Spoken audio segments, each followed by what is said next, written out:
أعوذ بالله من الشيطان الرجيم بسم الله الرحمن الرحيم الحمد لله رب العالمين والصلاة والسلام على سيدنا محمد وعلى آله وصحبه وسلم تسليما ببركة سيدنا الشيخ Mohamed Fawzi al-Karkari قدس الله سره. Donc comme le frère Mohamed Fawzi nous a dit, je vais essayer de faire un témoignage sur la Khalwa. Donc témoignage de la Khalwa que j'ai fait donc sous la main de Sidna Shir. Qu'est-ce que la Khalwa? Donc la Khalwa prend source dans la sunna du prophète et c'est en fait même ce qu'on appelle la première sunna, c'est lorsqu'il s'est mis dans la grotte de Hira et qui s'est consacré à l'adoration de son Seigneur, qui s'est éloigné donc des idolâtres de la Mecque et qui s'est donc consacré à l'adoration de son Seigneur. Donc qu'est-ce qui se passe concrètement ici chez les Karkari? La Khalwa, c'est une pièce sombre dans laquelle il y a juste de quoi faire ses ablutions. Et nous rentrons, c'est une pièce donc dans le noir, on n'a pas nos téléphones, on n'a rien pour nous distraire. Et Sidi Shir nous demande de nous consacrer donc au dhikr de l'ism Allah. On fait donc les 5 prières et tout le reste du temps, donc pendant 2 jours, 48 heures ou pendant 3 jours, nous nous consacrons uniquement au dhikr de l'ism Allah. Donc pour ma part, ce qui s'est passé, c'est qu'avant ça, j'ai pris la bay'a. Et donc je témoigne de la vision de la lumière telle qu'elle est décrite dans le Coran.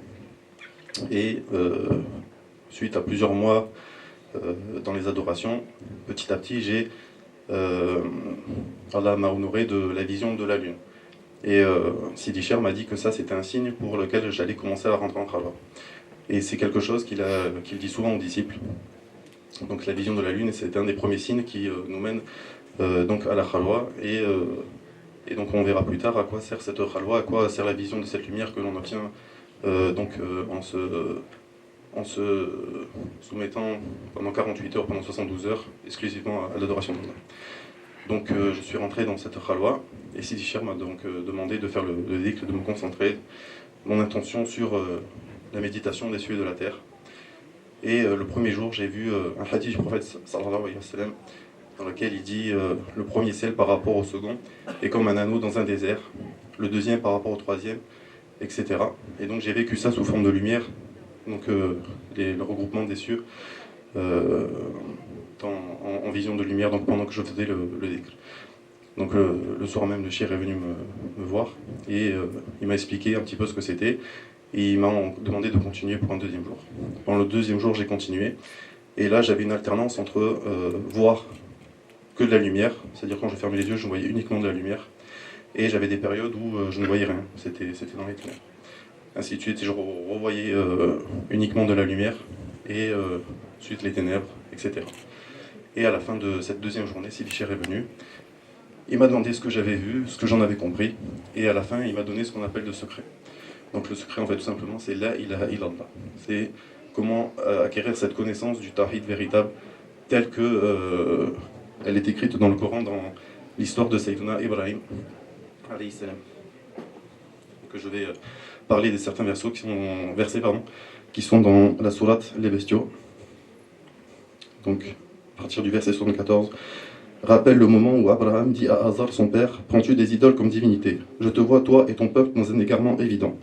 Ainsi avons-nous montré à Abraham le royaume des cieux et de la terre, afin qu'il fût de ceux qui croient avec conviction. Quand la nuit l'enveloppa, il observa une étoile et dit « Voilà mon Seigneur ». Puis, lorsqu'elle disparut, il dit « Je n'aime pas les choses qui disparaissent ».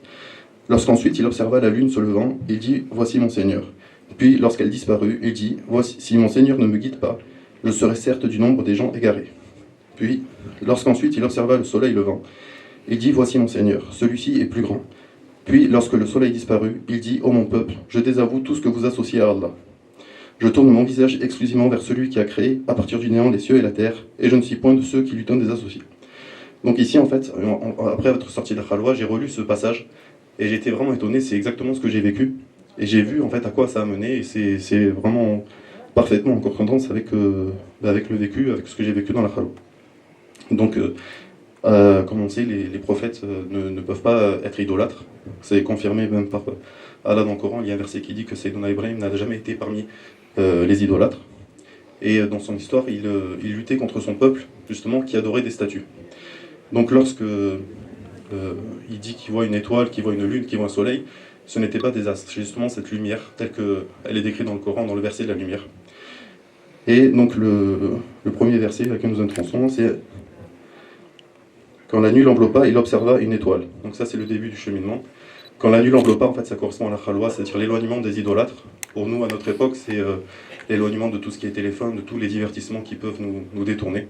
C'est une khalwa, donc c'est fait exprès pour qu'on n'ait pas de divertissement. Il dit « Voici mon Seigneur ». Donc c'est un prophète qui vit une étoile, et il dit « Voici mon Seigneur ». Et on sait qu'il ne peut pas être idolâtre. Donc forcément, c'est la lumière telle qu'elle est décrite dans le Coran. Puis lorsqu'elle disparut, il dit « Je n'aime pas les choses qui disparaissent ». C'est-à-dire qu'en plus d'avoir attribué cette étoile à la vision de son Seigneur, il dit « Voici mon Seigneur », il a dit qu'il n'aimait pas qu'elle disparaisse. Sous-entendu qu'il aimait qu'elle ait apparu, qu'il aimait la contempler. Puis lorsqu'elle disparut, en fait elle a disparu pour laisser place à autre chose, à la vision de la lune. Donc comme je l'ai dit précédemment, la vision de la lune est un des premiers signes qui nous dit qu'on va bientôt rentrer en khalwa, Inch'Allah. Puis sur la lune se leva, voici mon Seigneur. Lorsqu'elle disparut, il dit, si mon Seigneur ne me guide pas, je serai certes du nombre des gens égarés. Donc là, ce n'est plus l'amour, il dit, si mon Seigneur ne me guide pas. C'est-à-dire que dans la lune, il y a un rapprochement avec le fait d'être guidé. Je te souhaite ton nom, j'ai carré. Lorsqu'ensuite il observa le soleil levant, donc c'est pareil, la lune a laissé place à soleil, donc il dit, voilà mon Seigneur, celui-ci est plus grand. Et ici, ça...